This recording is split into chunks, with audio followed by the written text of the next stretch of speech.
Čo to je endometrióza a môže postihovať aj mladé baby? Áno, endometrióza je chronické, benigné, estrogen-dependentné, zápalové ochorenie.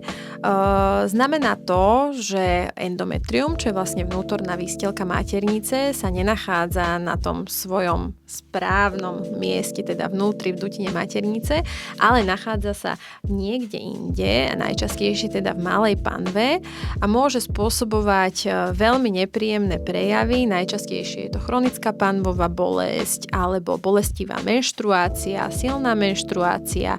U žien, ktoré majú záujem otehotnieť, to môžu byť poruchy plodnosti, čiže neschopnosť otehotnieť. Môžu to byť ale aj iné príznaky, ako napríklad bolestivý pohlavný styk, môže tam byť bolestivosť pri močení, bolestivosť pri stolici. Toto ochorenie má výrazný dopad na život ženy, či už je to teda zdravotný alebo psychosociálny, naozaj ho veľmi výrazne ovplyvňuje, čiže je veľmi dôležité pri týchto príznakoch myslieť na to, že môžem mať endometriózu a určite pri bolestiach alebo pri bolestivej menzes navštíviť svojho gynekológa, pretože toto potlačenie týchto symptómov sa určite dá riešiť a endometrióza môže ovplyvňovať ženy v akomkoľvek veku.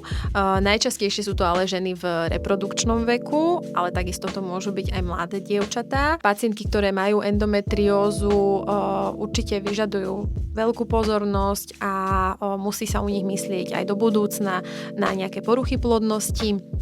Toto ochorenie sa stáva čoraz častejším.